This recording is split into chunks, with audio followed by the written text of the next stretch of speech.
Alors, je vais vous faire une présentation de l'axe thématique fiction et réalité avec une présentation générale des thématiques que vous pourriez aborder et un petit peu de vocabulaire pour vous aider à discuter du thème.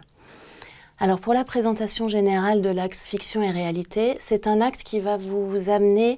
à travailler sur les récits qui nourrissent le patrimoine culturel d'une société. Vous allez être amené à aborder les croyances et les mythes qui alimentent l'imaginaire collectif, les projections qu'une société peut faire dans l'avenir à partir de ses croyances et des mythes, à partir du passé, et la manière dont les fictions vont alimenter la réalité. Et vous allez du coup pouvoir comparer les mondes imaginaires et les mondes réels, le passé et le présent, les figures du passé et les figures modernes. En termes de thématiques, vous pourriez travailler notamment sur la question des utopies et des dystopies, donc utopias, dystopias, en littérature, au cinéma, et sur la manière dont ces récits, qui sont fictifs et qui font des projections soit dans des mondes idéaux, soit dans des mondes cauchemardesques, vont alimenter la manière dont une société va se percevoir et ce qu'elle va envisager pour l'avenir.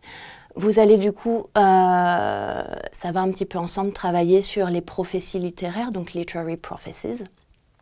Et un autre thème qui est très différent, qui est un petit peu plus technique et scientifique, pourrait être la conquête de l'espace, donc de Space Conquest, aux États-Unis notamment. Un thème qui vous amènerait à envisager comment est-ce que les Américains se sont projetés en tant que nation au moment de la conquête de l'espace, comment est-ce que ça a pu asseoir leur pouvoir, comment est-ce que ça a pu renforcer leur sentiment national, quelles ont été les victoires et les échecs qui ont jalonné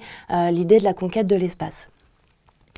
En termes de lexique, vous allez pouvoir utiliser des termes comme heritage, le patrimoine, qui lui-même nourrit national pride, donc le sentiment national et la fierté de la nation. The collective imagination, c'est l'imaginaire collectif, donc ce sont toutes